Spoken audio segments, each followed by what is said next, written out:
Well, good morning, everybody.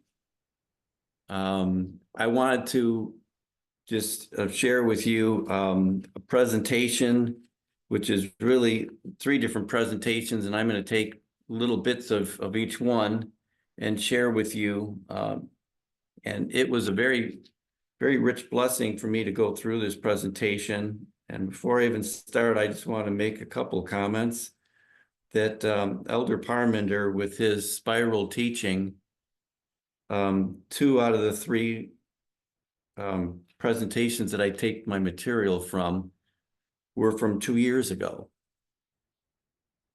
And they were from September 9th of 2022 and September 10th of 2022 when Elder Parmenter was in France. And the name of his presentations were Acts 27, A Life and Death Message, and the Nature of the Threefold Union. And as usual, the titles of his presentations, sometimes you're 40 minutes into it before you hit what he's talking about. And that's not a bad thing. And I'm amazed at how much looking at 2 years ago is stuff that's still very active and present today that we're studying as we're trying to really get this stuff to sink into our minds. It was a real rich blessing for me to be able to do this.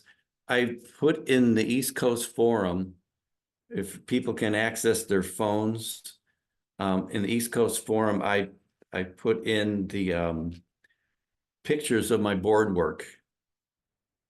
And I would welcome you to look at your phone and zoom up whatever you need to do to see the board work in the areas that I'm trying to point to.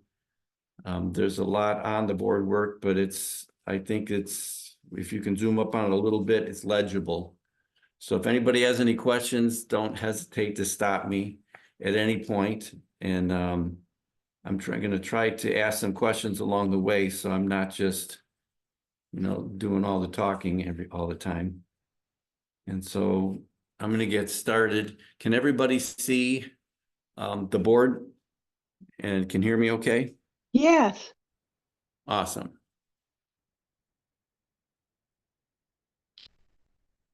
That's good. All right. So the title I put on this board, and I've got the boards labeled 1 of 3, 2 of 3, and 3 of 3.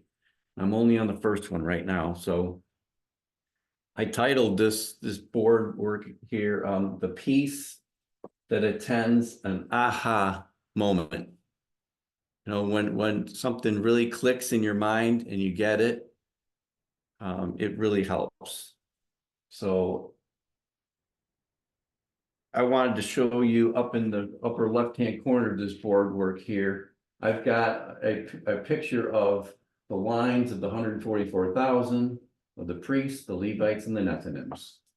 And it's only there crudely for the purpose of what I'm trying to do. And so I'm showing the harvest time for each of the groups. If you can recall, the 144,000, their harvest time happens at Daniel 12:1 when Michael stands up, and they're harvested all in a moment. And that was the same as it was with the priests. We know that our harvest came all at one time. But the Levites and the Nethinims, their harvest is a period of time. And we know the Levites, their harvest is over by the time we're fully into the Sunday law. And we know that the Nethinims, their harvest starts when the Sunday law begins, and it runs all the way up until Daniel 12:1. Is that clear for everyone? It's all review. Basically, everything is review on this presentation, but it's a blessing to review some of this stuff. There was a big question that was burning in the movement a couple years ago, and I think that there's still remnants of it. people are asking at this point, even though we're so much closer to the Sunday law now than we were 2 years ago, that right now, the Levites, people are saying, where are the Levites? Where are they? They haven't come in, they haven't come into the movement yet. You know, is what quite a few people are still thinking in their minds. And then similarly, when the harvest time comes for the Nethinims, the question is, will the Nethinims join us? And so the question is, why are they not coming in yet? And Elder Parmenter was so clear that there's not a negative reason why they haven't come into the movement. Okay, there's no negative reason whatsoever. And interestingly, he proposed several of the negative reasons which he said were no good. And then he solicited us to give him our ideas, you know, why we think maybe the Levites are coming in. And sadly, quite a few people came up with creative ways of presenting negative information again. So some of the information that he presented and others did was the reason why the Nethinims haven't come in to our group yet is because there are sinners in the camp. And we know that's not true. And then they think that the movement is in rebellion somehow, and that's why they haven't come in. The leadership is faulty. We're in a Laodicean condition.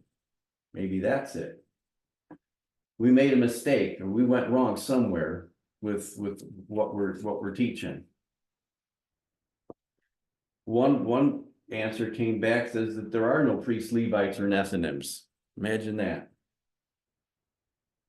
And then we're not ready yet. We're not fit. We need a bit more time. And Elder Parmenter was really quick on jumping on that, saying there is no time.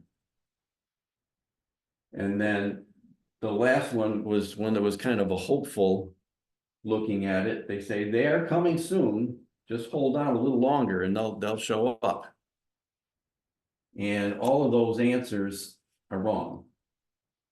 And I'd like to, as I go through the presentation, it'll be real obvious why as we go through this, if you don't already know the answers, but it's, again, it was a blessing to me to review it, and hopefully it will be for you. So we really don't have any time, because the Sunday law is upon us. It really is.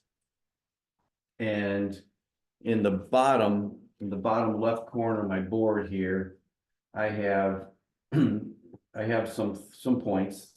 The line of the Levites is rapidly coming to its completion, which it is, because by the time the Sunday law is fully here, the Levites harvesting time is finished.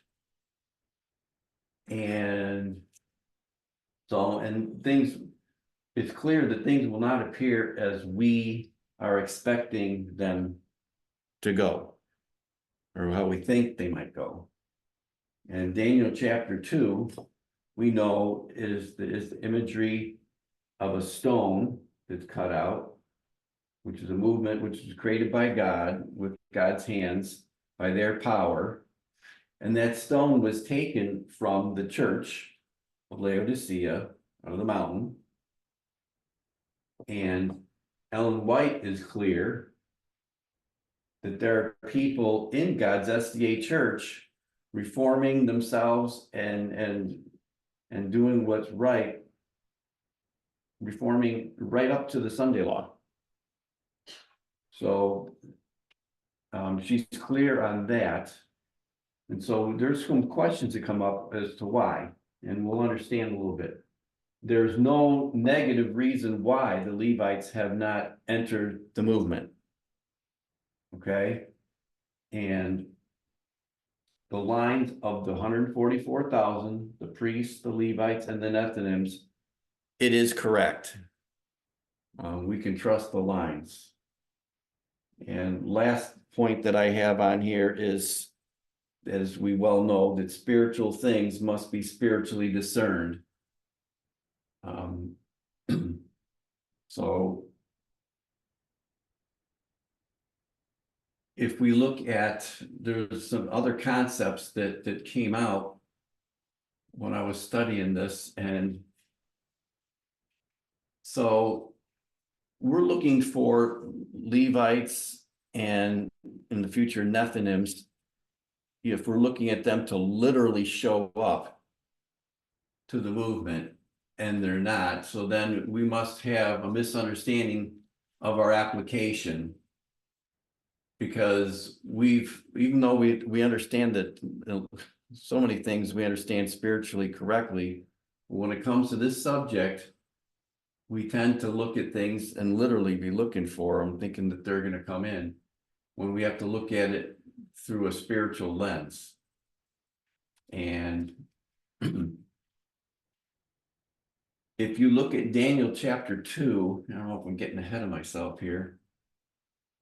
Daniel chapter 2, with the mountain and the stone and the statue, it was interesting to me to realize that there are two Jerusalems, and Paul even talks about an earthly Jerusalem and a heavenly Jerusalem.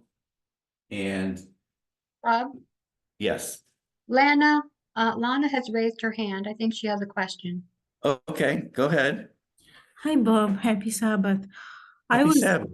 So, no, just really sincere question. So basically, you just said that if we're expecting them to come literally, or could you repeat what you just said? I mean, about Yeah, what I said is coming. that we should not be expecting them to physically, literally show up in Okay. this movement. Yeah, okay. Does that mean that they are being saved? They're just not coming into the movement. Is that what it means? I would say yes, and I'll clarify that. And when this presentation is finished, I believe everyone will have that peace that attends that our aha moment when we understand this thing the way we ought to. Because some of the material that's here, it just nails it down so that there is absolutely no question whatsoever, really. So, but thank you for your question. If anybody else has anything, please go ahead and speak up. There's a follow-up question to this. So if they are being then saved without necessity of coming into the movement, then the movement, the position changed that you need to be part of the movement in order to be saved? Is that what it is? Well, those of us who are in the movement need to stay in the movement. Okay, but as far as those who don't know about the movement, who are not in the movement, they're not going to physically be in the movement as far as I know. Up to this point, they're not. Okay, and as I go along, your questions will be answered. I guarantee it. Thank you. Okay, you're welcome. So if you look at some of the things Elder Parmenter's been teaching us, as Paul talks about, there's two Jerusalems. There's an earthly Jerusalem and a heavenly Jerusalem. And the mountain in Daniel chapter 2, where the stone gets cut off, that mountain is earthly. It's the mountain, it's literal, it's the Seventh-day Adventist Church, and it has a name. And if you look at the stone that's cut out without hands, referring to the movement, it's heavenly, it's spiritual, and it doesn't have a name. We don't have a name for the movement. And so because we're sometimes stuck in literal mode instead of spiritual. And so from that, I'm gonna go and show you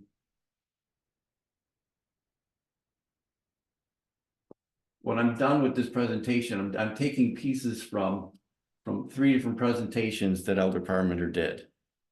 In the upper right-hand corner of the first board, I have down here, Acts 27, a life or death message.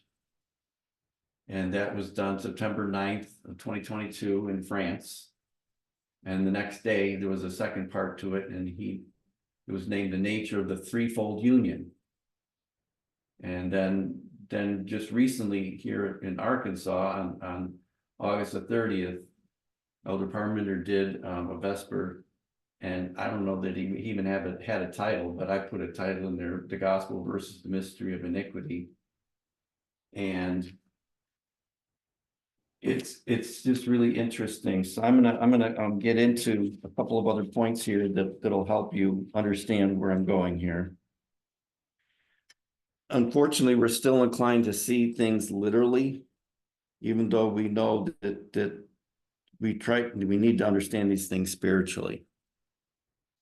And so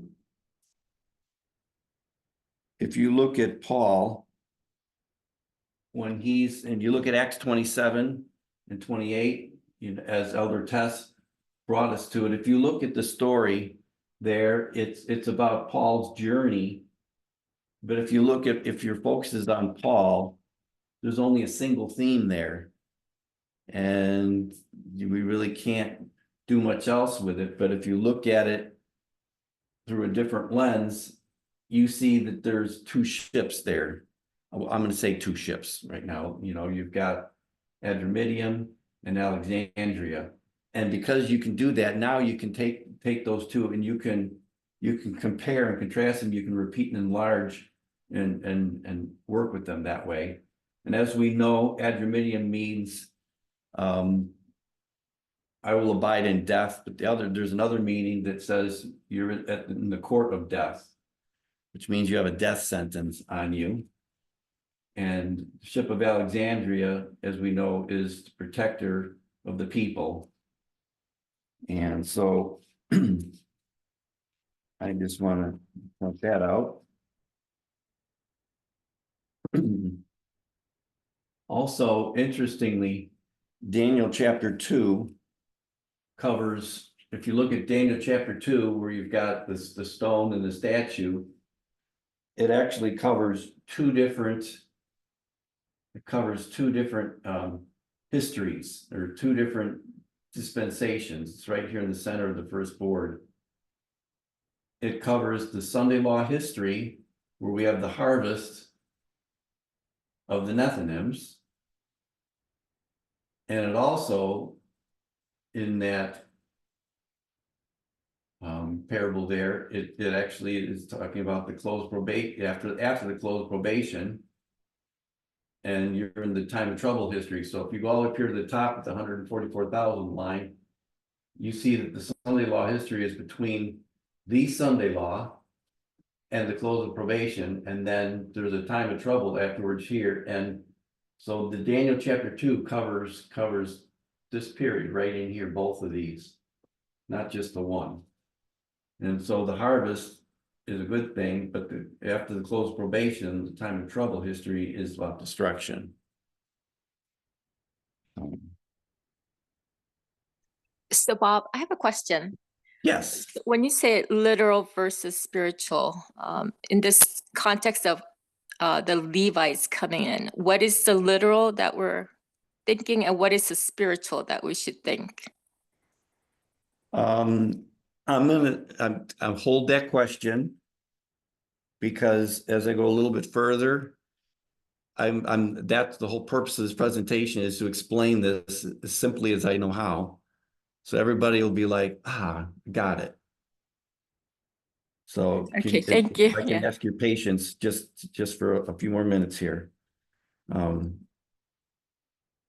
So Parmenter, when he was doing this presentation, he came to the conclusion that there are no mistakes with the lines whatsoever. And we tend to want to fall into this trap of literalism. But there is a lot of evidence that the structure of the lines is not at fault. And so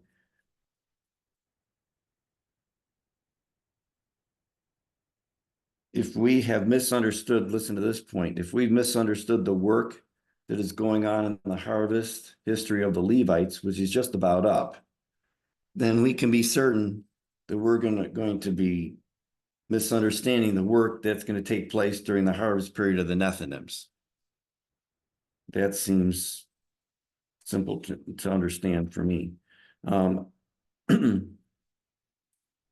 me.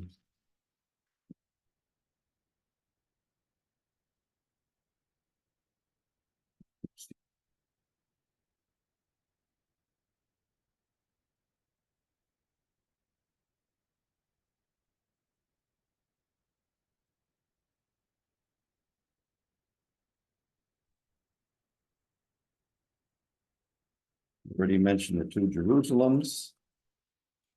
So when I get into the next thing, it's gonna click for everyone, I hope. And then you can ask all the questions you want. When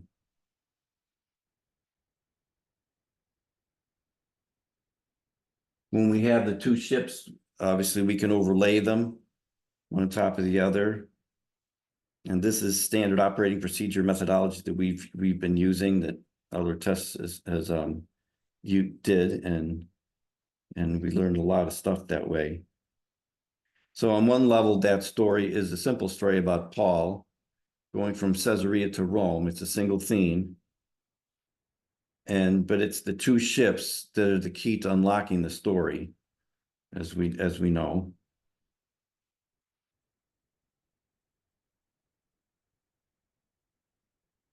I didn't write this on the board, but I would like everyone to think for a moment something else that's important.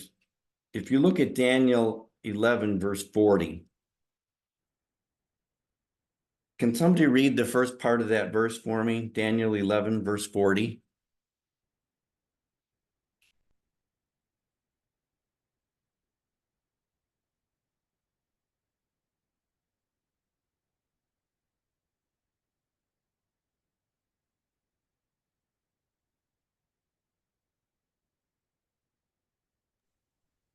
At the time of the end shall the king of the south push at him, and the king of the north shall come against him like a whirlwind, with chariots and with horsemen and with many ships, and he shall enter into the countries and shall overflow and pass over.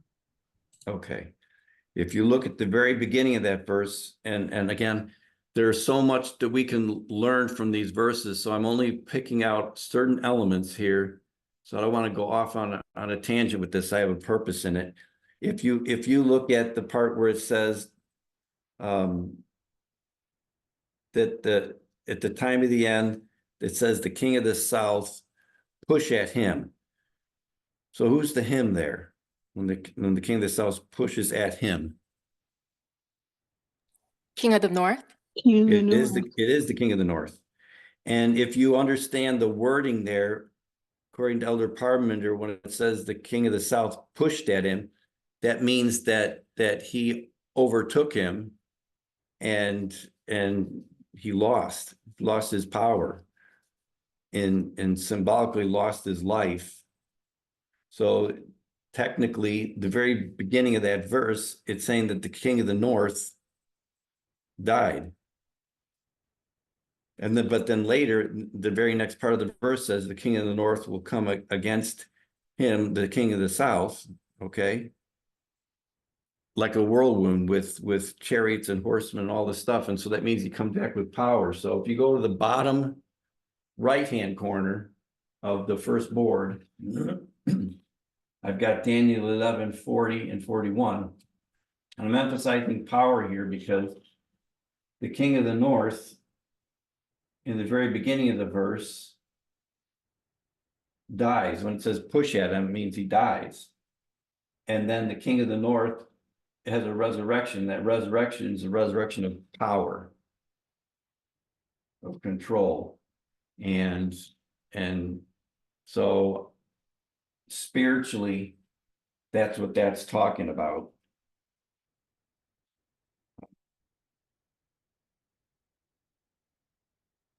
And so the first story begins at the time of the end, and then the king of the north is going to die. And in his death, there is no power. And then the king of the north resurrects. And when the king of the north resurrects, then it has power. And Revelation 17 explains this story well.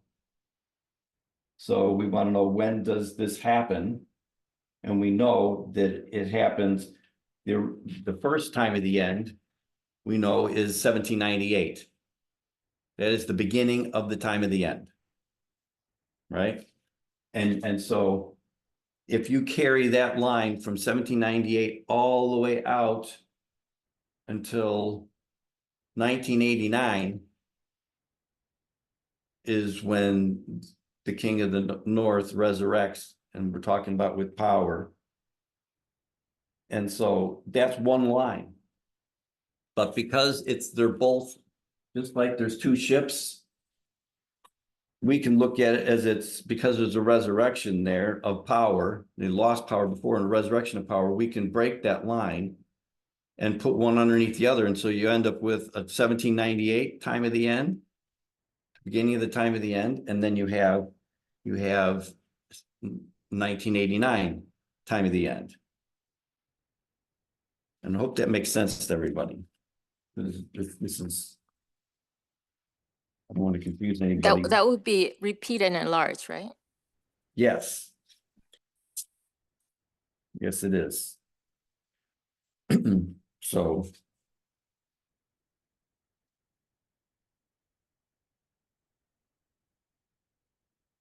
What I'd like to do at this moment, I'm going to switch boards. And I'm going to start talking to you about stuff that's off of the second board that I have. So if everybody can pull that up on their phone and have it, I'm going to switch the board out. I'll be right back.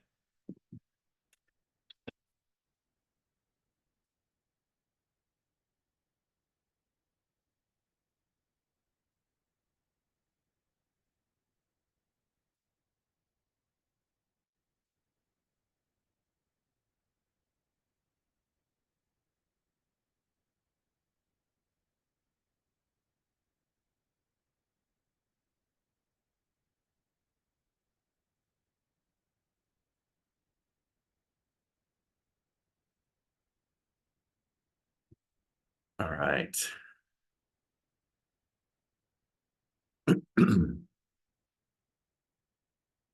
And this part of what I'm going to talk about has to do with the nature of the threefold union.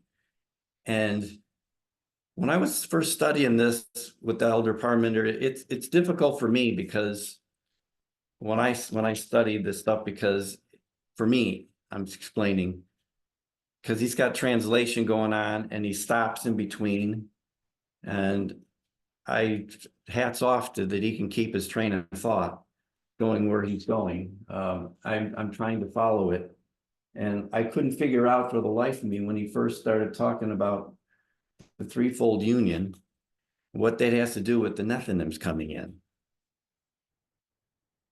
and or the Levites coming in. But it makes perfect sense when you get into it. So here I go. He's asking what the nature of the threefold union will be. Not just what the threefold union is, what the nature will be, and what it's going to look like. And so there's two very familiar quotes, and the top third of this board is just me writing out the quote. So everybody can see it, without having to go somewhere else on their phone. And if you go to Great Controversy 588.1, it talks about a threefold union and says, through the two great errors, immortality of the soul and Sunday sacredness, Satan will bring the people under his deceptions. While the former lays the foundation of spiritualism, the latter creates a bond of sympathy with Rome. The Protestants of the United States will be foremost in stretching their hands across the gulf to grasp the hand of spiritualism. They will reach over the abyss to clasp hands with the Roman power. And under the influence of this threefold union, this country will follow in the steps of Rome in trampling on the rights of conscience. And the second quote that parallels it is from 9T, page 11.2. And that talks about the agencies of evil combining their forces and consolidating. And the exact quote is, says the agencies of evil are combining their forces and consolidating. They're strengthening for the last great crisis, and great changes are soon to take place in our world.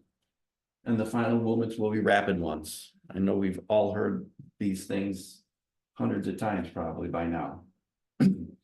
So there are three different entities or powers that are going to be coming together, strengthening unity in the Sunday law time period into the time of trouble. Okay, so I have a question.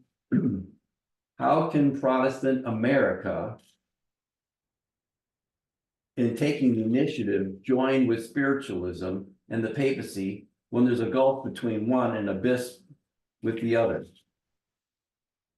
It looks like they can't join together the way it's described, because as the exact wording is, there's a gulf and an abyss between them. So how do they join together?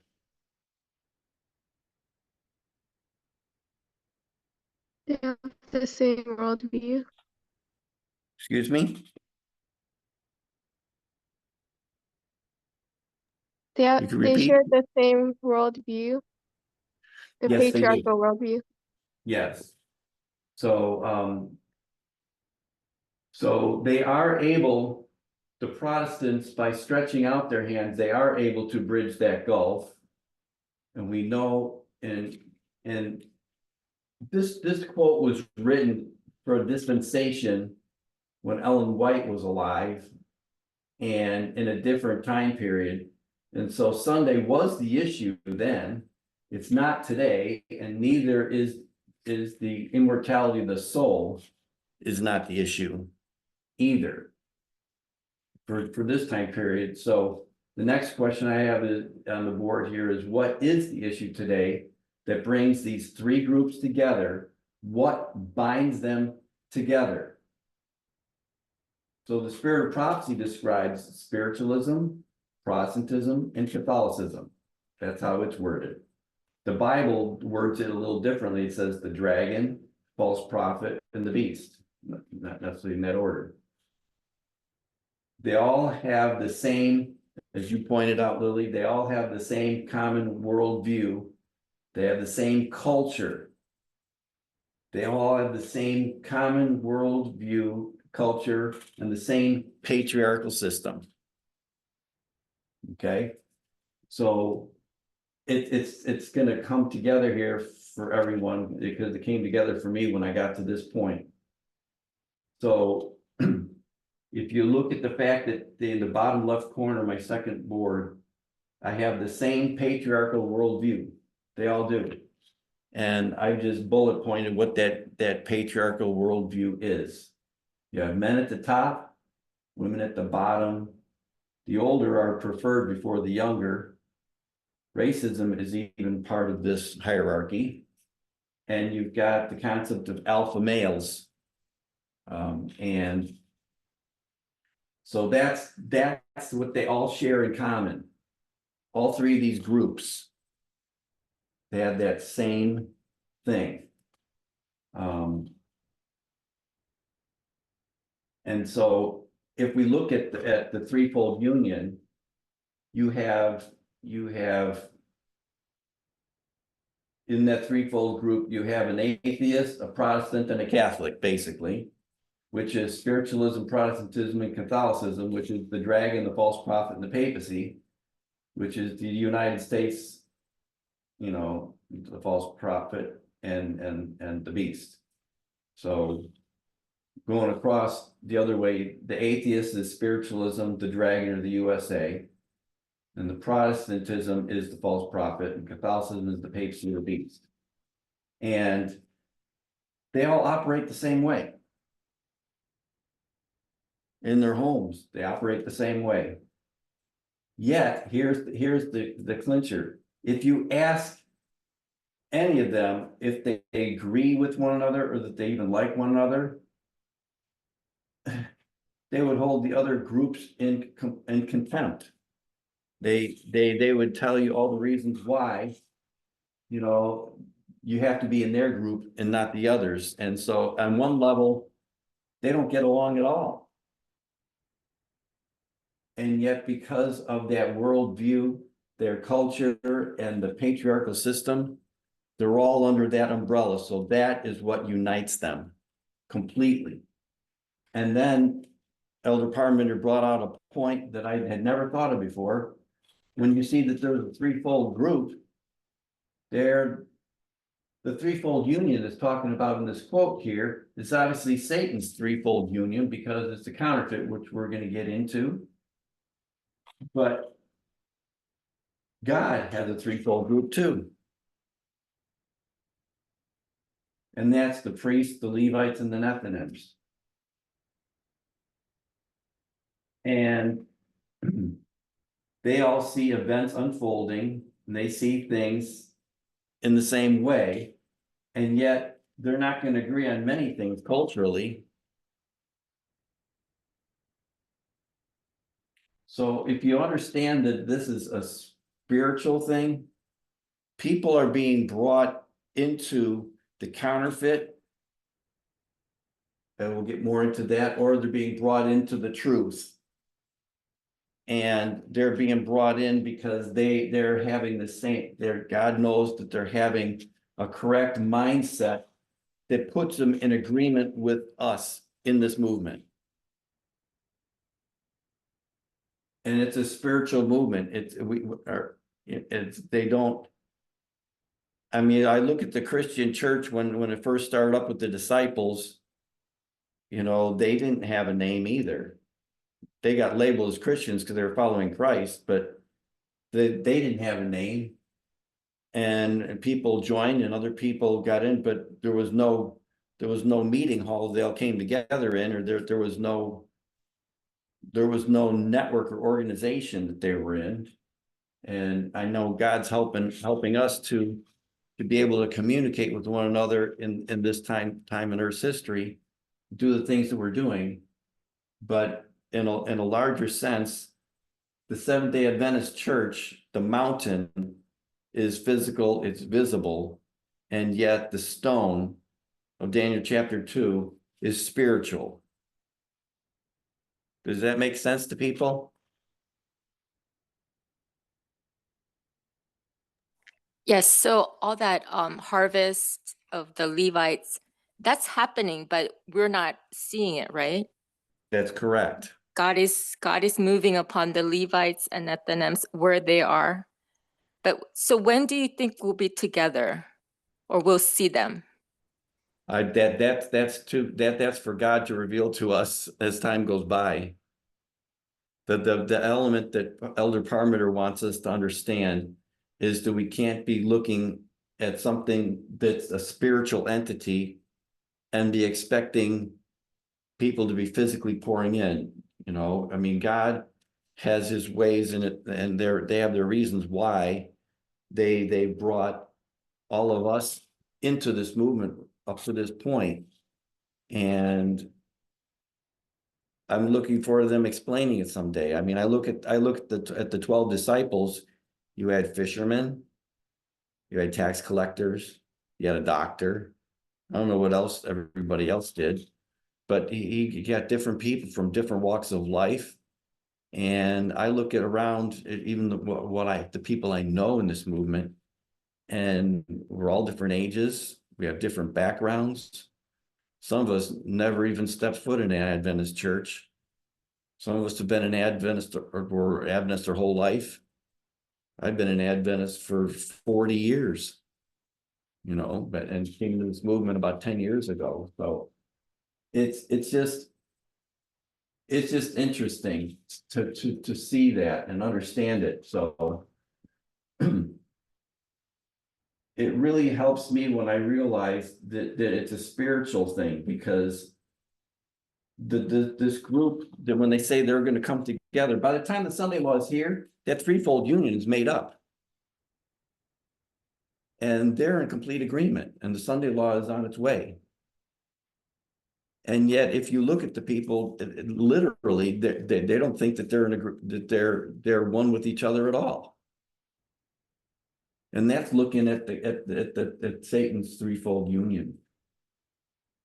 And so if you look at the counter of that, which is God's threefold group, you see that we have priests, Levites, and Nethinims, and they're coming together and understanding the truths that they need to understand to be saved. And yet we're not seeing them physically coming in for the same reasons. So And then- Bob, when Elder Yeah. Parmenter says that one cannot be saved unless they join this movement, is it for us? Is he directing to us, not the Levites or the Nethinims? I would think that he is directing it to us. Because if the others are joining us, they're joining us in spirit, they're joining us, spiritually. And God knows that. And at some point, I know when Christ shows up in the clouds, we're all gonna be together in the air. That I know.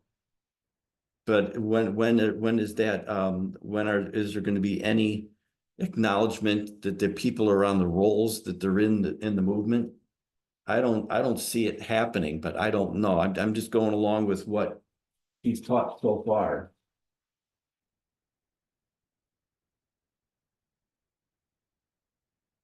He pointed out also that there's stories in the Bible that were reviewed and studied and talked about for many, many years in this movement. And he brought a couple of examples out in Elijah, in 1 Kings 18, chapter 18 and 19, and Hezekiah, in 2 Chronicles 29 and 30. And basically what he's saying is that the position that the movement had, they were looking at everything literally, looking at it, with a literal Sunday law and different things. And so it's not that way, but he's saying that those stories, he's saying that the core information that's in the bottom right corner of the second board, that the core information in those stories is good, and the symbology is very valid. And we just have to make better application of it. And then it was mentioned in the presentation that he did on the nature of the threefold union. Elder Parmenter brought up the fact, and it's in the center of the right-hand side of the second board. I've got degrees of inspiration. He did a presentation in February of 2020 in Brazil. And he referred to degrees of inspiration and where we're supposed to seek for truth. And he pointed out that there are two kinds of prophets. There's us in the movement, who are the stone, 144,000. And you have journalists externally that are in the world, in a public sphere. And he pointed out there's two kinds of journalists. There's news journalists and there's opinion columnists. And he's not dissing the Bible or the spirit of prophecy at all. But he's saying when you look at what's happening in our world today, he said that looking at the Bible and the spirit of prophecy just by themselves is like using a meat cleaver compared to a scalpel, when you can be looking at the different news sources and things that are available to us today. And so he mentions news articles and quality journalism, and he only brought up a couple of examples of the many. He mentioned the Washington Post and the Atlantic. And he also mentions, though, that, we have to guard and sift everything. You can't just say, oh, this article came up by this organization, so I trust it 100%. We always have to be checking on everything. But so that is a good part of what helped me to understand that it's that it's definitely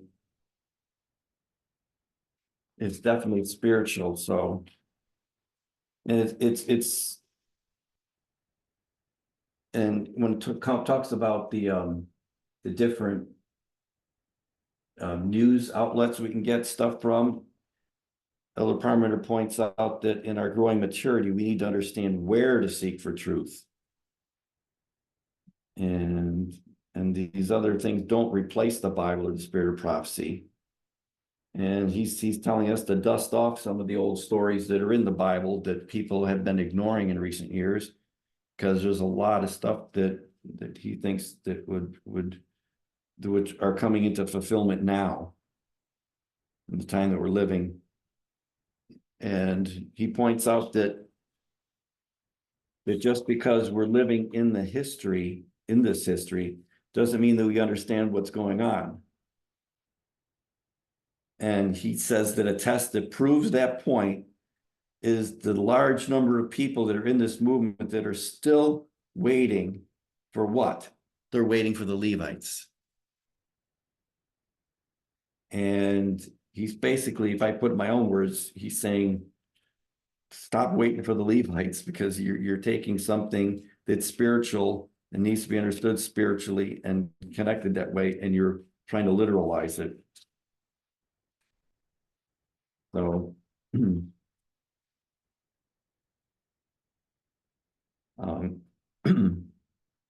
on a second.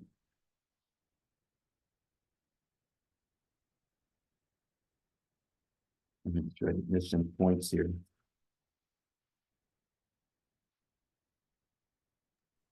Hi, Bob. Hey there. Sarah Nyanyal has a question in the chat. If you could see it. What, you want me to repeat something? Sarah Nyanyal has a question in the chat. Oh. All right, let me see if I can pull up the chat. I'm not good with this stuff. There it is.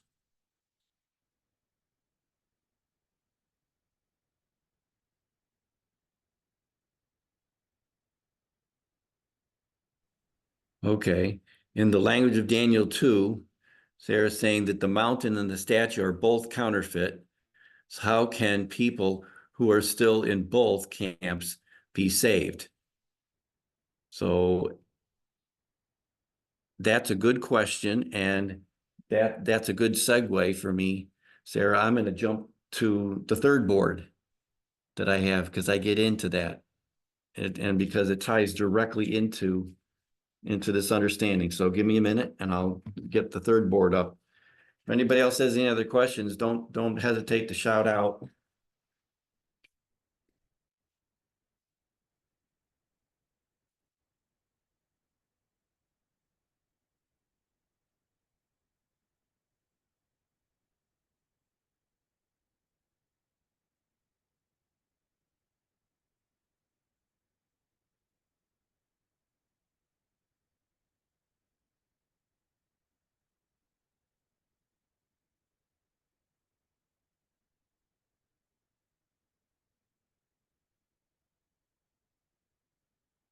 All right, I don't know if you asked that question innocently or whether you're looking at the board work and getting ahead of me. Either way, it's okay. It's good.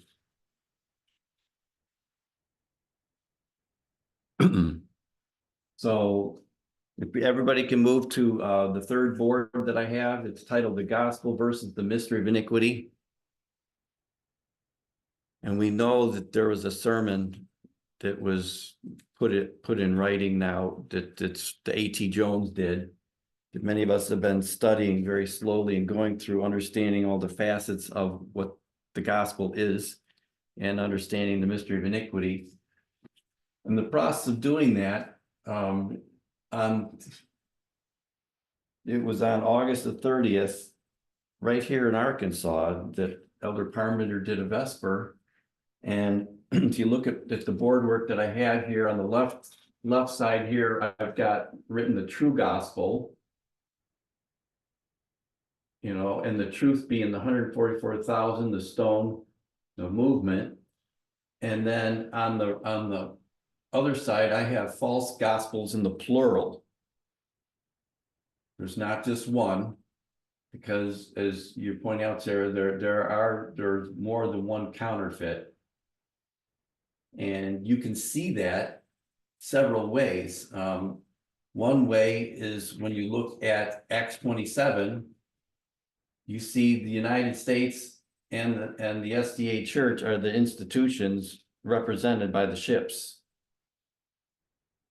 And if you look at Daniel chapter 2, you see a statue, which is Babylon, and you got the mountain, which is the SDA Church. And when you look at Babylon, you realize that the target audience that Babylon is trying to destroy or mess up is Babylon being the dragon, the beast, and the false prophet, you know, the USA, the papacy, and apostate Protestantism.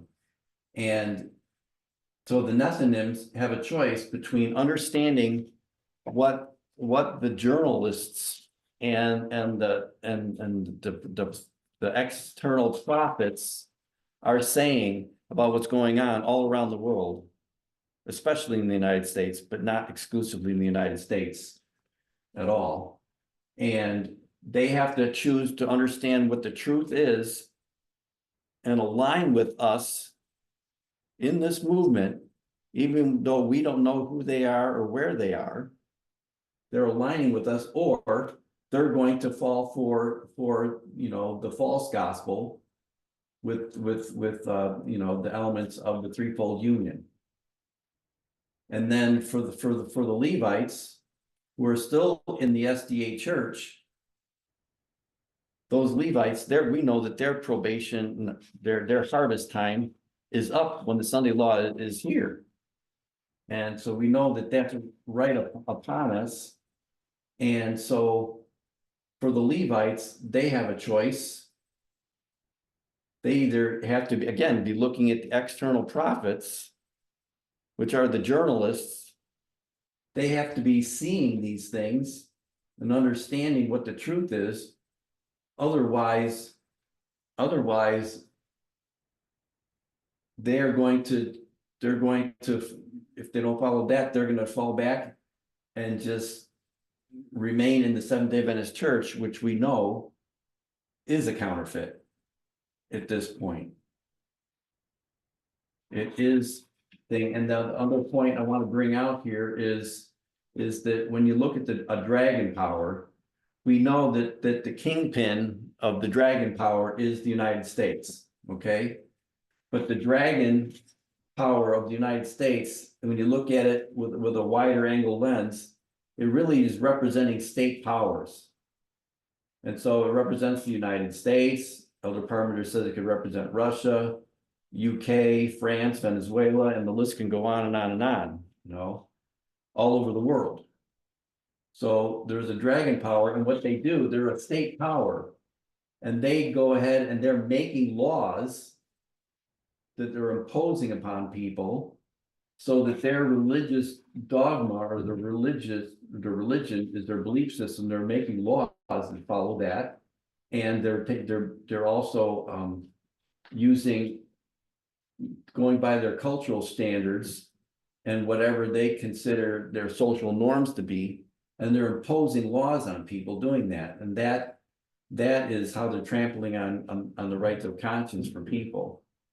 And again, at the bottom, the mystery of iniquity is the opposite of the gospel. And I've got here a picture of the statue, which is just a stick man. And I've got a mountain here, which is showing the Seventh-day Adventist Church, the SDA Church, which is a counterfeit, because the true is the truth that's being taught by the external prophets, which aligns with us, because the I don't know where, which maybe I had it on a different board. I wrote down that the state. Excuse me, that the external profits, they're the ones that are being true to just giving the information are telling the truth, and that's aligning with us. And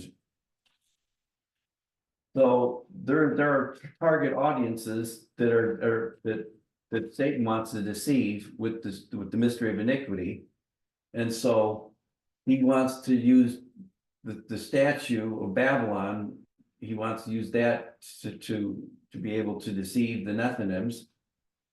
He's going to be able to use whatever's in Babylon, or people just staying in the SDA church, you know, for the Levites. And it was even discussed in that Vesper, you know, about the priests, because the priests, they could decide that they want to go back into the Seventh-day Adventist Church, which is one of the counterfeits, or they could just go back into the world. And so there's different elements there, but I drew a mountain and kind of dashed up so you only see the stone, because the stone is the true gospel, it's the truth. And another point that that I wanted to bring out before I close here shortly or answer questions is that the dragon here, which is the United States or a state power, which could be any other powers around the globe that are doing similarly. The dragon is not the UN. Even though Seventh-day Adventists still believe that the UN is the dragon, it's not. The dragon is a state power, okay? And the UN, on the bottom left corner of my board, I've got the UN, and it says the UN is not our enemy. The UN Declaration of Human Rights they have is a good thing. They're an organization of peace. They support inclusiveness and not war. And it's not a state power. So Elder Parmenters did say that the UN could possibly at times be manipulated to not entirely be on our side, but he's saying that they're not. Largely, the UN is not our enemy. So that was one of the things. Because the mystery of iniquity is the opposite of the gospel. And it is a counterfeit.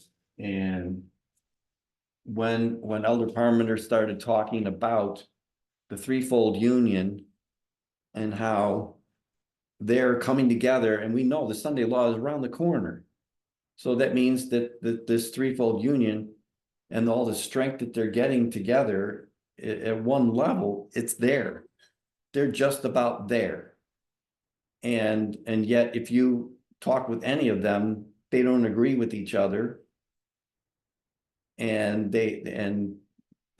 so I look, and you look at that and you compare the entity, the threefold entity that God has, because God has the true. Satan's always trying to copy things. And so you see, when you look at the priests, Levites, and Nethinims, they're working together, but they don't know it. At least the ones that are going to be saved. And so to me, the key was understanding that the threefold union. And again, when Elder Parmenter first mentioned the threefold union, I was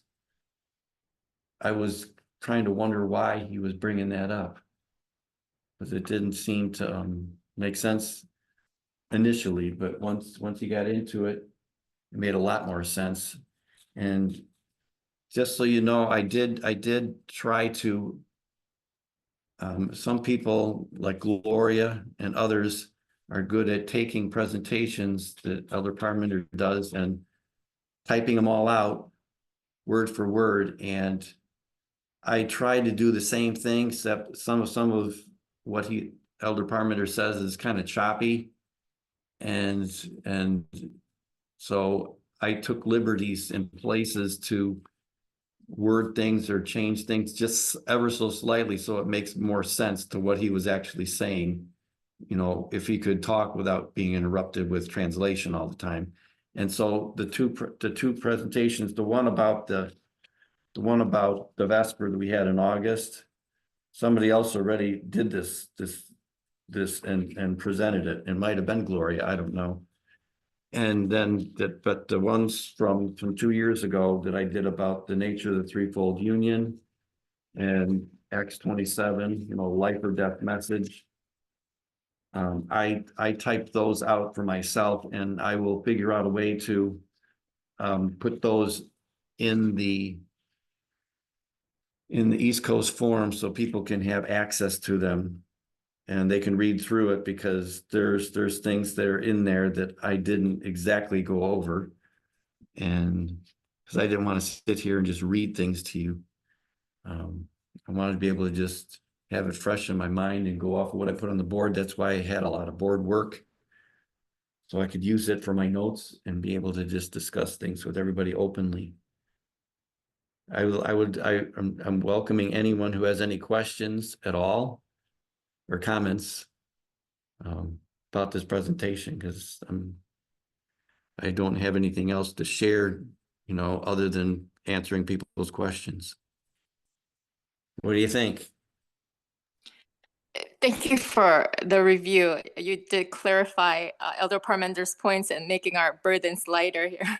But going back to Sarah's question there, so are you saying that the people in the mountain and the statue, those that believe in equality, practice equality, are saved where they are, even though they don't join this movement?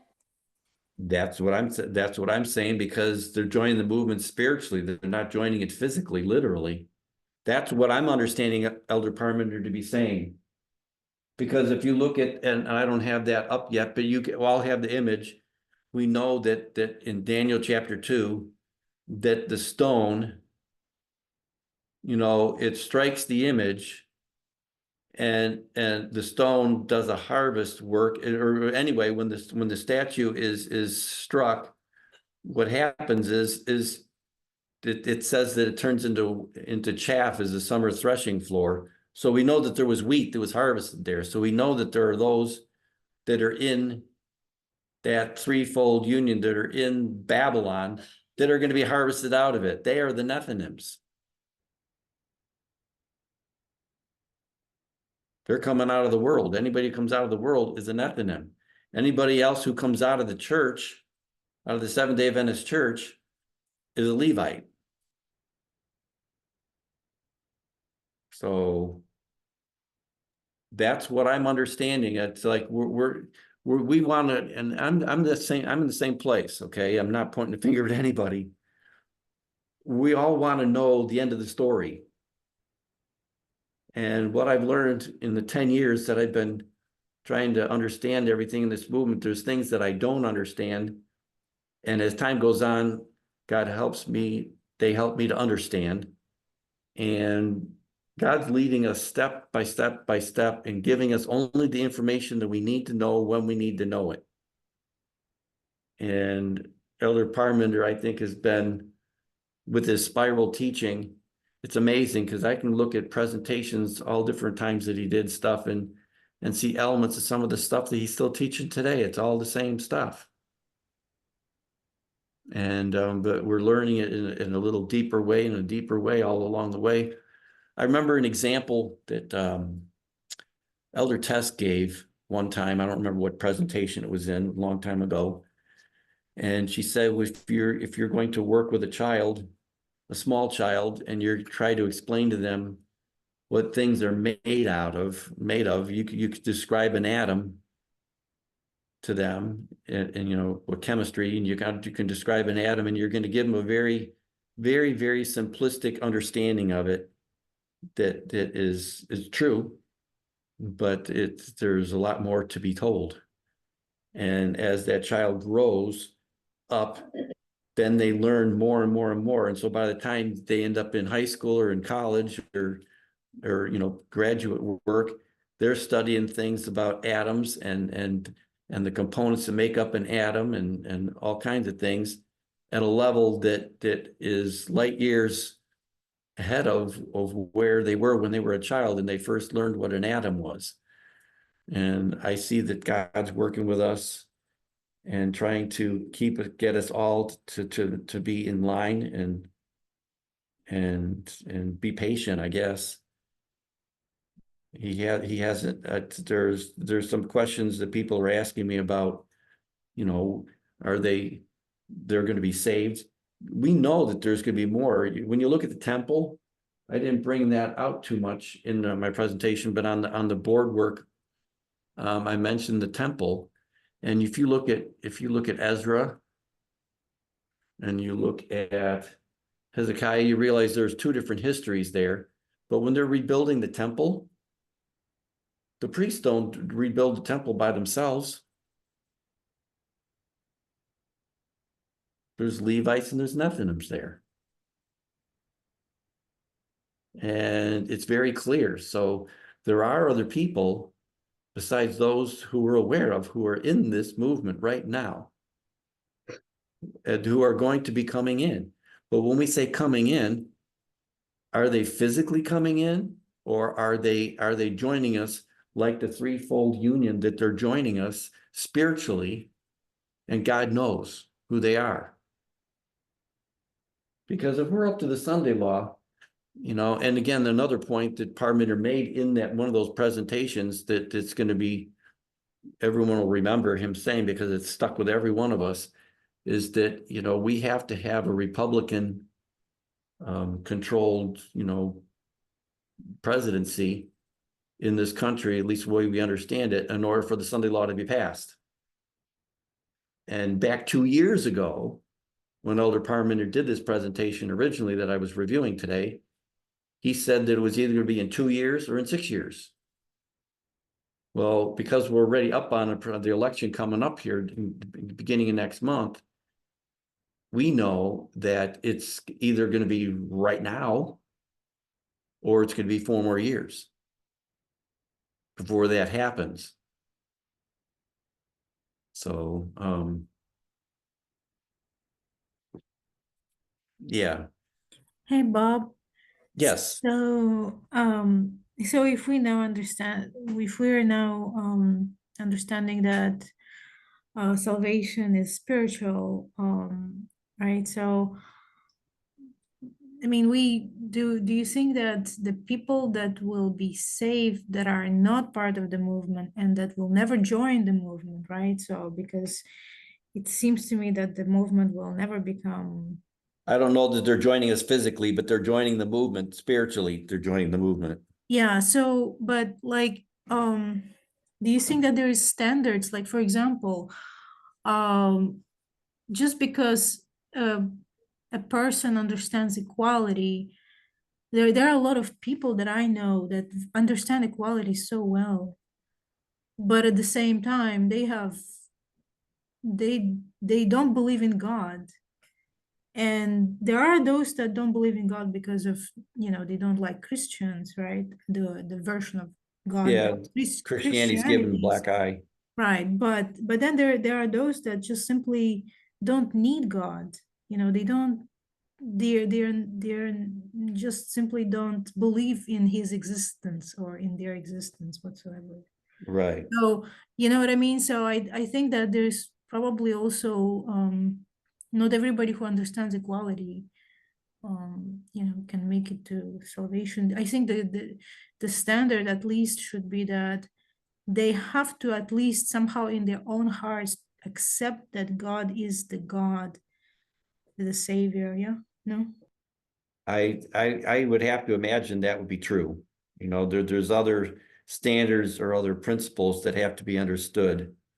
But you look at the gospel in its simplest form, is treating others, as you would treat yourself, and to you know, you look at 1 John chapter 4, as Elder Parmenter has brought up many times in the past, you know, if you say you love your fellow human being, excuse me, you say you love God, but you don't love your fellow human being, you're a liar, because you can't love God who you can't see. And you can't even love a human being you can see, was made in God's image. So there are basic tenets to all of this.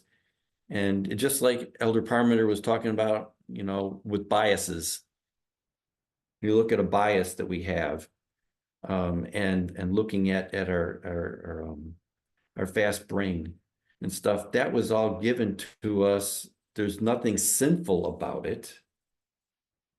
It's part of the way God made us. And so we even have biases that we have that have come in, and God knows what those biases are, and some of them are pretty strong.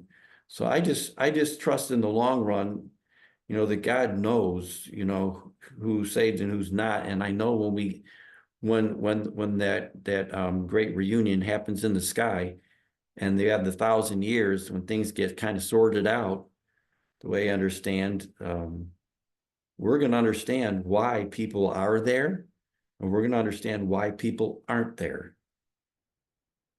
Hey, Bob, Yes. I'm a little confused. And I think it goes back to the literal and physical, I mean, the literal and spiritual application Yeah, you were yeah. showing. So, maybe you could review that again for me. The mountain is literal and the stone is spiritual. Is that what you're saying? Yes. I'm definitely saying that, because the stone is cut out without hands.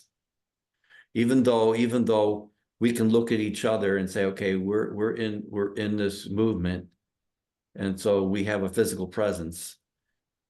And so, but what I'm trying to say is that we don't have a name, and our group exists because God spiritually brought us pulled us out of Laodicea. He pulled us out of the Seventh-day Adventist Church, and it's a spiritual entity. Okay, so I think in Portugal in 2020, we addressed that Bible verse about, was it literally cut out with no hands? And we came to the conclusion that that was just a parable or a illustration, Yeah, that we have a physical people who have a message given from God, that the message is what cuts us out from the mountain. yep. So The message cut us out, and we're saved because of that. And the we're the message, church, the physical church on earth is the movement. okay, Yeah, that's what I understand. We are the church, the true movement. yes. I welcome So- anybody to take those two presentations that I highlighted from 2 years ago that Elder Parmenter did, and I'll give you the transcripts that I've created, and you can go through them and try to understand it more. I just understand that let's say I'm making this up. Let's say that the Sunday law arrives, you know, in next year in March. Okay, it's full swing. At that point, if we haven't seen a Levite show up in our movement, then what are we going to say? There was no Levites that were saved? We know that's not right. We have to understand that that at that level, this movement is spiritual. And that's come out of Elder Parmenter's lips many times. And I'm not saying that we don't have a physical presence, but this, we were cut out or came into this movement because of the message that God gave. I agree with that. Okay, I just want to, I don't know if I'm misremembering different studies that were talking about that counterfeit gospels, and that they have a choice, that the Levites were more interested in the SDA counterfeit gospel and not the movement gospel. That's The true. Most of world's them are. more interest, yeah. So that's their choice. And I thought there was a study, and maybe others can help me if I'm going down the wrong path. There was a discussion about the model we used had to be refined. We thought that the Levites were going to come in, and it wasn't. I can't remember it. Maybe someone else has some input. Emmanuel's got his hand raised. Okay. Thanks, Bob. Hi, happy Sabbath. Happy Sabbath. Thank you, Bob, for the presentation. I really like that. You gave me a lot of clarity about the Nethinim and Levite coming in by you saying that the line is all correct. The line of Levite and Nethinim is all correct. I agree with that. Totally agree with that. That's true. And I want to go back and answer maybe comment on the question of Nyanyal when she was talking about the counterfeit of the mountain and the statues being the counterfeit. And she has that whether those who are in those institutes are safe or not. So I think we can all remember that Elder Pamenda talked a lot about institution. I don't understand. I don't know whether we fully understand what he meant by institution. Like Elder Pamenda talked a lot about institution, because institution is everything. Everything you want to know about any organization is their laws. So when we're talking about the counterfeit of the SDA, we're talking about the institute, the leadership of the SDA. And when we talk about the statute or the world government, we're talking about the institute. Let me say, as in the movement, we don't agree with the World Institute at all, but we are living it. We accept whatever they say, whatever law they set up, we go with it, but we don't agree with them, because we believe that that institute was set up wrongly. Like, it is a patriarchal institution by like the way it was set up. We don't agree with that, and that's what we are going against. So when we talk about the Levite or the Nethinim that are in those institutes, we're not talking about like the institution. We're not talking about the individual understanding. We're talking about the institution understanding. So there are a lot of people in this world, like in the USA currently, right, who don't agree with the US institution, who believe that equality has to be the right institution of the country. And there are a lot of people who agree with the US institution that, hey, this is our institution, it is right, it's not wrong, there's nothing wrong with it. So you can see clearly there are two groups of people in any institute, that others agree with it. Like Kathy made that it is their choice to agree with the institution or not. So about individual being saved is going to be on them, it's going to be upon them, whether they choose the institute they are currently in, or they how can I put this one? They disagree with the institution, and by that you can see clearly who has the right message: those who agree with the institution or those who don't agree with the institution. So our movement is also, like, I would say, an institution, and the way it is set up, it has been set up correctly without any wrong or mistake in it. I believe we are still refining some of the things in the movement, and we are going to come at some point into the clearest point of this movement. So whatever when we talk about Levite or being saved, I don't think it's like really our work to go into like, hey, individual, oh, that person is going to be saved.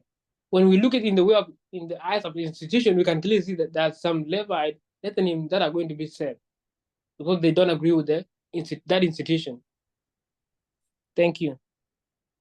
You're welcome. I back it up and I look at the big line, the 144,000. We know that when Michael stands up at Daniel 12:1, the probation for every human being on this planet is done. The decision's been made, whether they're heaven bound or whether they're lost for eternity. And I back it up and I look at, so the Nethinims, the harvest of the 144,000 happens momentarily then. And the harvest for the Nethinims is completed by then. And you back it up to the Sunday law. When the Sunday law starts, we know that the harvest is completed for the Levites. And it's just, I know that there's a difference between the institution and an individual. And when Elder Parminder made this presentation 2 years ago, he said several times in the presentation, he doesn't have the answer. He just knows that the main point he drove home was that it's a spiritual thing. And not only that, but he pointed out that that it's a spiritual thing, and that he doesn't have all the answers. He just knows that we have to be misapplying, we're having a wrong application when we're looking at it literally. Because the whole period of time has gone by from when the harvest began for the Levites all the way up until today. And there's people that are still sitting around thinking, oh, the Sunday law isn't coming for a long time because we don't even have any Levites in yet. And so there are certain things that we have to understand spiritually. And again, Elder Parminder said several times in the presentation that he doesn't have all the answers. He's just looking at it and using the parable methodology and comparing, contrasting, and doing repeat and enlarge and looking at this stuff. And the thing that clinched it for me personally to understand that they're joining this movement by virtue of the fact that they are in line with the key understanding that they have to have of equality.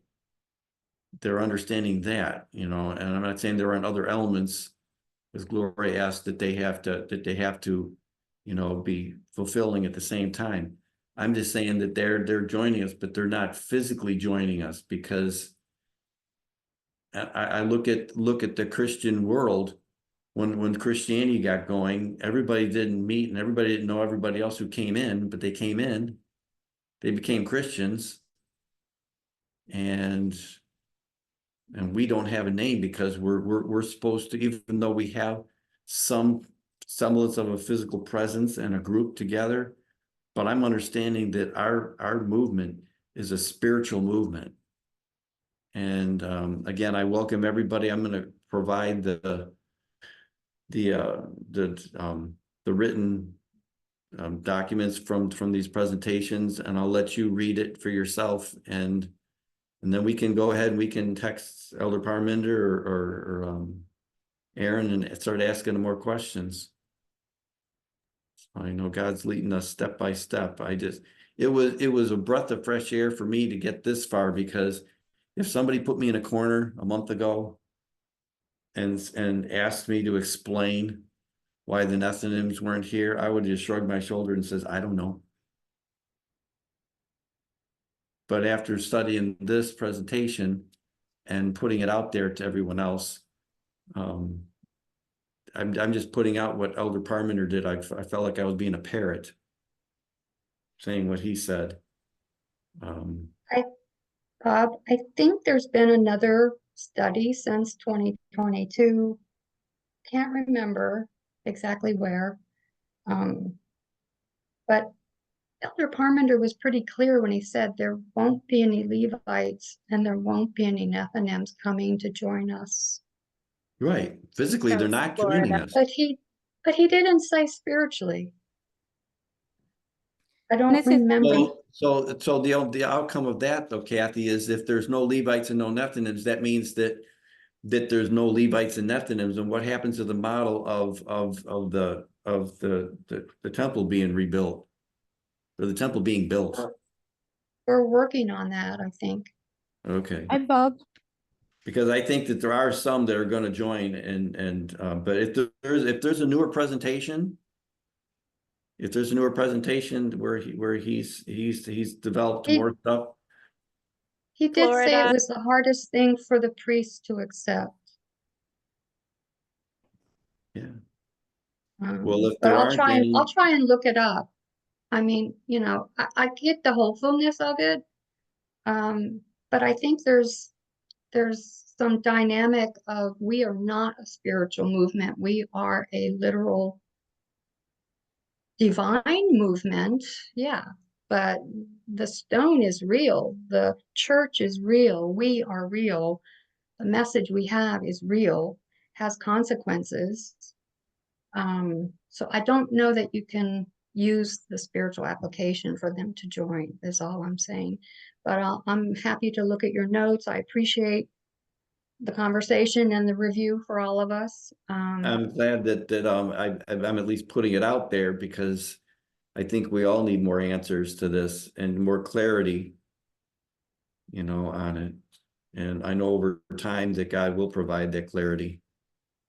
Bob, I just wanted to say thank you for your presentation. Can you hear me? Yes, I can hear you, Mary. Yeah, I just wanted to say thank you for your presentation. I know that, I mean, this is like like a serious moment in our journey. And I just wanted to say that we're all having these questions, and I know that whatever um whatever the true answers are, at least you spurred the discussion and in this direction. And I just wanted to say that you're I cheer up, because I know at least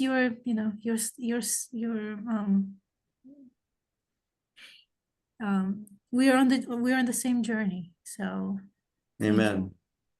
I mean, the thing is, the reason is, I was asking these questions is not because I, have any issue with this,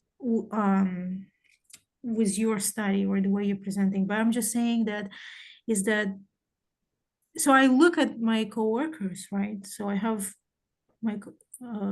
some of my coworkers that are they just know so much better some of the situations, in terms of situational equality or inequality.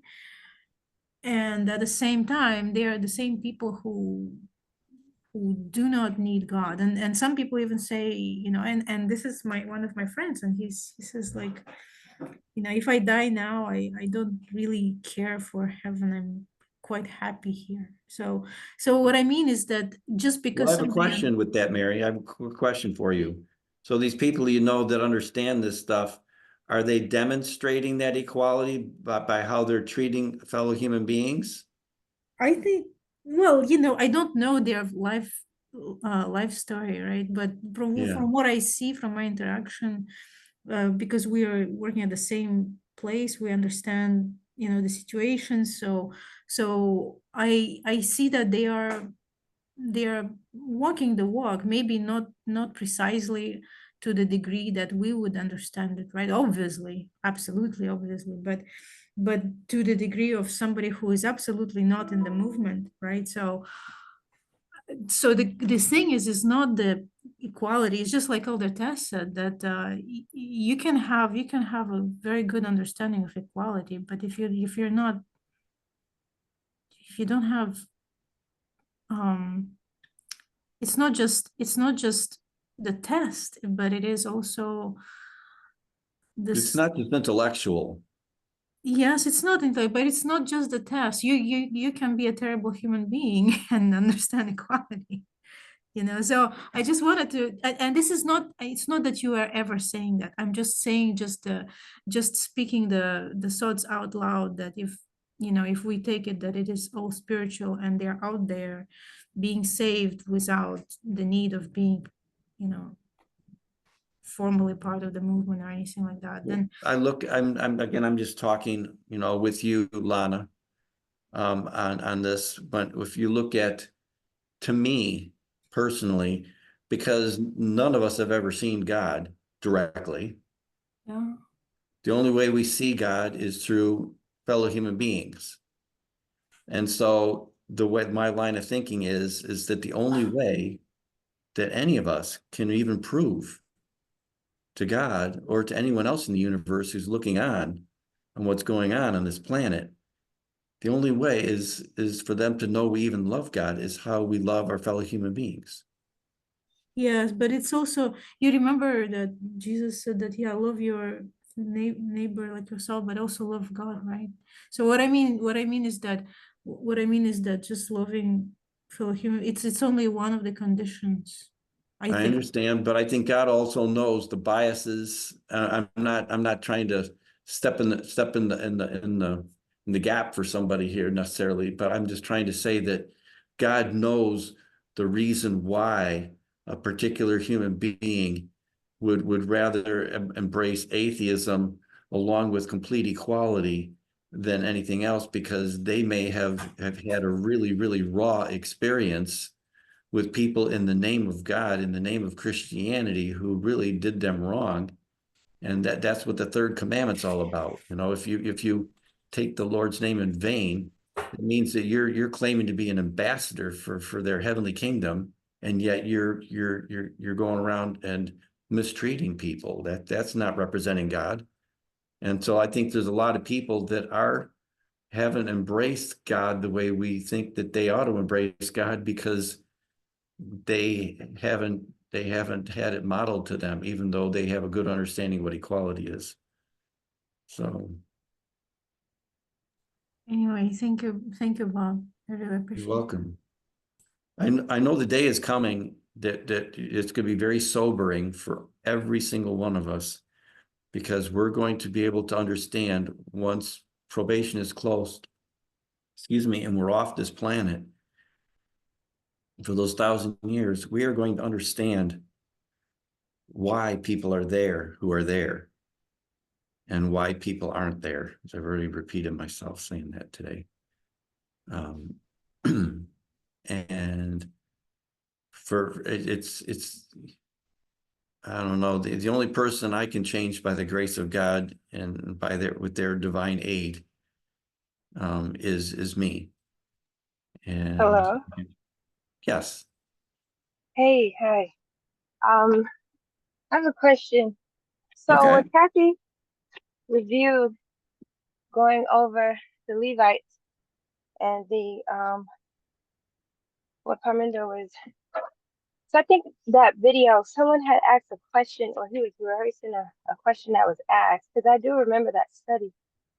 And I do remember him saying something to that effect, but oh my goodness, very faintly. And so I wanted to know, I don't know what is the next presentation. I don't know what who is actually going to be presenting next week, but would we be able to go over that study? Because I'm going to look for it, and or Kathy, whenever you get the chance, if you're already looking for it and you found it, if you could put it in the chat so we could go through it. Could we possibly go through that video and what was discussed next week so we could thoroughly understand it? And some of his more recent presentations as well. So that's just a request. Yeah, Based we upon, should like what do we that. I'm going to discussed. try to find it, and we can find it. We can post it, and I identify where it is so we can all watch it. And I'm not questioning, Kathy saying that he's done other presentations on this subject, and that he's come out and said that we have to I guess he's coming out saying that we have to be prepared for the fact that maybe there aren't any Nethinims coming in. So Yeah, I think I it's find kind that of hard to discussed. believe conceptually or looking at the parables of everything that's been given, because there's always been priests, Levites, and Nethinim, so there has to be some. But I think that, I mean, you look at all the people on this planet, and the overwhelming majority of them are not going to heaven, be on the earth made new. That's so sad. I mean, the best way that we would be able to, to know what exactly is going to go on with the Levites regarding what was discussed earlier, if we go back to the presentation, understand it for ourselves and discuss it here. And I think that would be good for us to discuss the presentation here. Because then we would all collectively be able to kind of understand it, give our thoughts on the presentation, and discuss the facts that were discussed in that presentation regarding the facts. But I do, like I said, I do remember him. I think somebody asked a question, or he was answering a question in that presentation.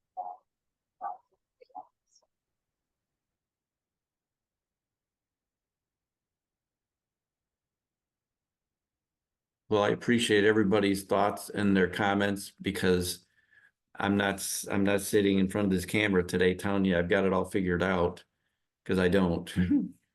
I'm just trying to look at the presentation that he did, and if things have been updated since this presentation, I'm going to want to find that out.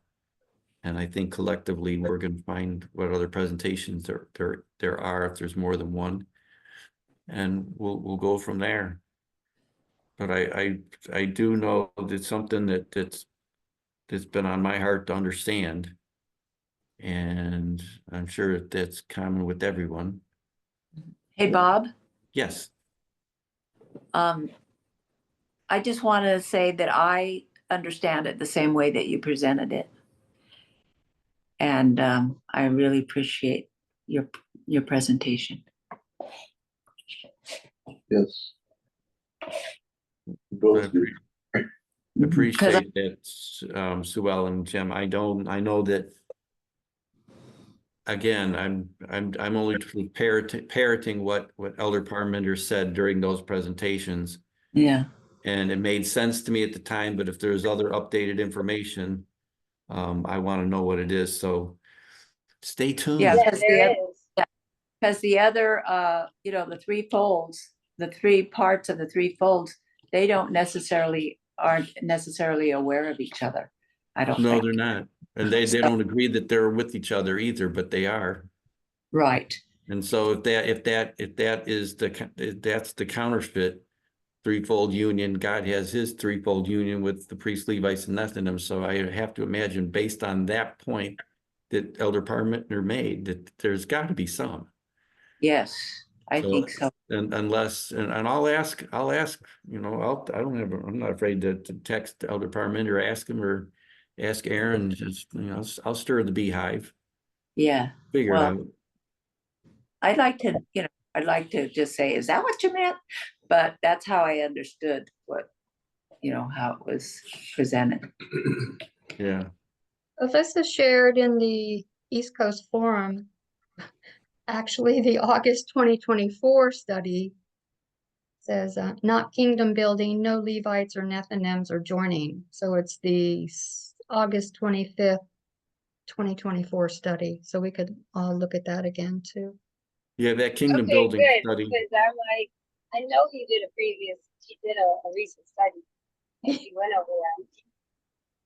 But we're trying to build an earthly kingdom, and he's trying to tell us it's a heavenly or a spiritual. So that still kind of fits in with what he presented a couple of years ago, possibly. So, but we'll review it all, and I'm glad we have this ability to just communicate like this, and we could text her, on the different forums, and be able to just throw the stuff out there, and that helps Elder Parmenter too, to know where we're at with what we understand or what we don't understand.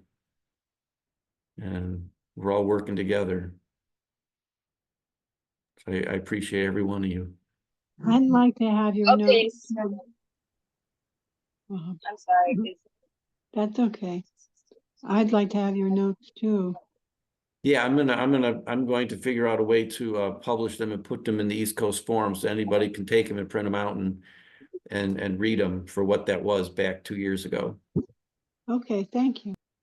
You're welcome. I didn't get to do it ahead of time, like I did with the board work that I presented. I didn't get to do it because I'm not, I can figure it out, but I'm not that savvy on the fly to do it, and I was running short on time today. Okay, so in that video, and I'll just listen to it after we get off this platform, but in that video, because I don't remember what was it after he made the statement about the Levite. I was gonna ask, did he elaborate? Kathy, do you remember what he said after he explained that? He said there's no Levi's home at that time. Did he No, I don't elaborate? remember exactly which, I forgot to even mention that camp. Hold on, let me see if I I'm can. gonna look at it. What it says.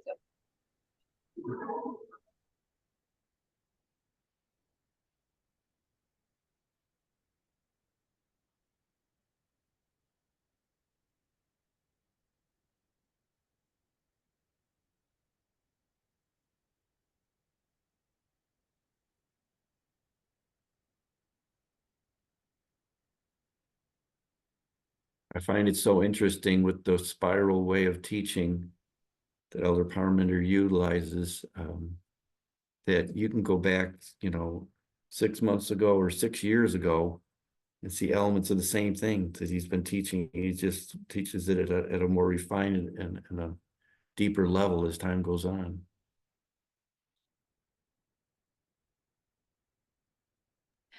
Just to add, I'm going through the studies of Elder Parmenter back in 2019 about Daniel 2 to 10.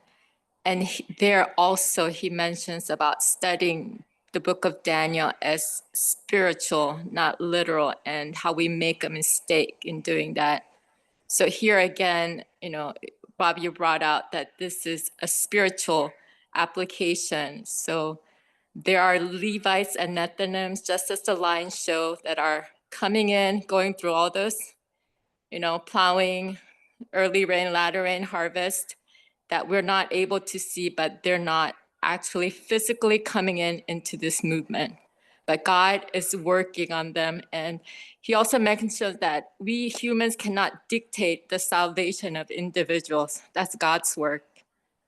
Yeah, all I know is based on the presentations that I did, you're saying that I said it and I did say it, but I'm only saying what Elder Parmenter said, and I know I'm not taking what he said out of context. So, thank you.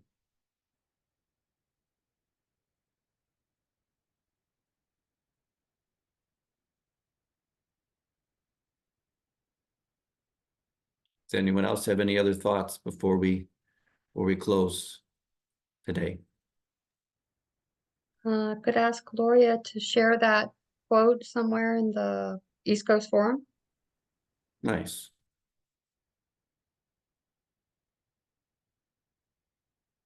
Yes, I'll post it. Yeah. Thank you. All I know is that my experience has been, since I've been associated with this movement, that I have had more to unlearn than I've had to learn.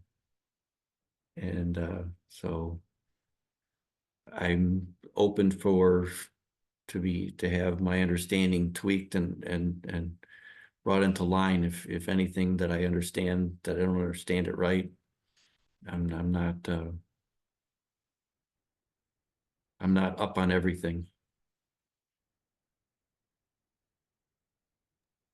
Yeah, like I was saying, I'm not trying to make yeah, I don't know, like I said, who's going next week for a presentation on study. But if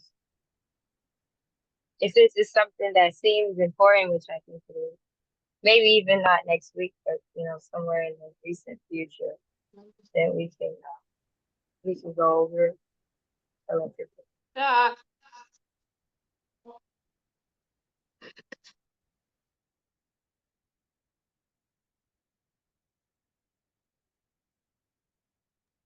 So the people who have joined, the few people who have joined this movement since 2021, so they're priests.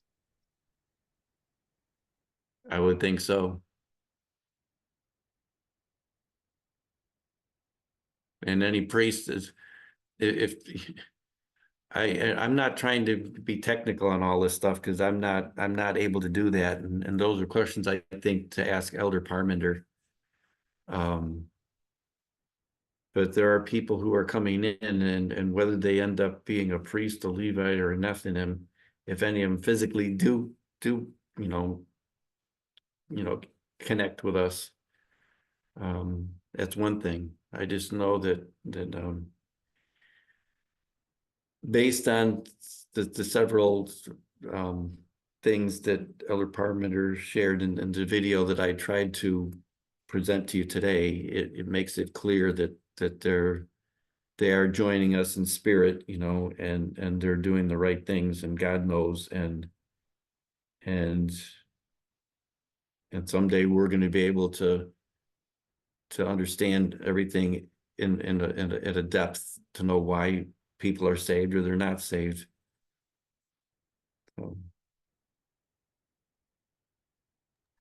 Thank you. Bob, Remember for what your presentation. I remember when I asked Aaron specifically, when the Levites and the Nethinims and the priests were in the movement, he said that anybody who joined by 2021 was a priest, and anybody weren't going to be anybody after that, but that you had to be you had to join by 2021. I don't know if that's changed since he told me not too long ago.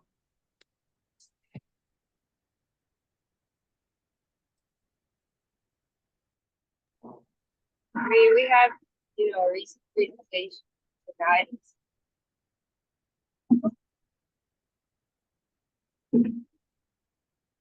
We do.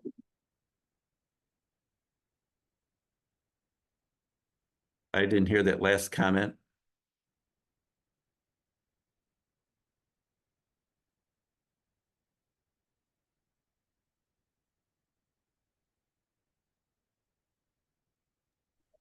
Yeah, I was just saying that, we have a recent presentation that was made to guide us, that's why these presentations are made. And we understand that, everything as we continue to understand what's going on in the world and with our movement, it consistently, being refined. So I'm, the best we can do is just kind of like go over the study again. At least the most recent one, and then kind of just like take it from there.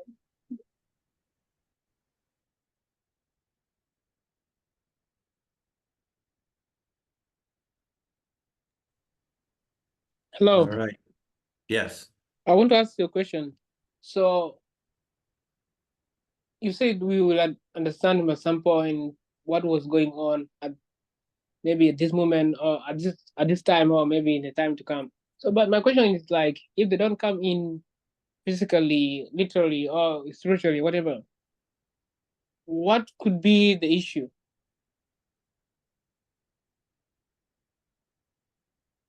It's not because this is the movement of success. This Elder Parmenter repeats frequently. We're a line of success, and when you look at the Millerite time period, I didn't bring that out, but he mentioned the Millerite time period in the 1840s and stuff. They were so convinced that 1844 was Christ's second coming that even though there was a major election going on, They ignored it because they thought they would be off this planet, you know, and they were a movement of failure in that time period. So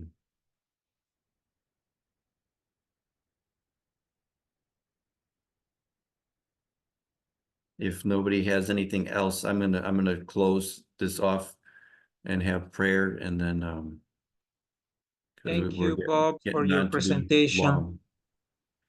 You're Thank you welcome. for your presentation. Thank Happy you. Sabbath. Happy Sabbath to you. And I'm looking forward to further discussion on all this stuff as time goes by. Thank you. If we could all bow our heads for a word of prayer, appreciate it.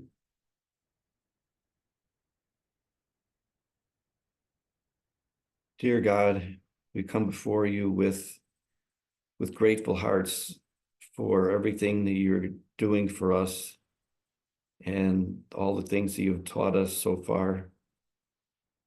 The joy of understanding the truth, and also the bitterness of recognizing how many people are being enveloped by the cares of this life or being misled by counterfeit things. And I just pray that that the Holy Spirit will continue to work on hearts, and that anybody who can be saved can be saved.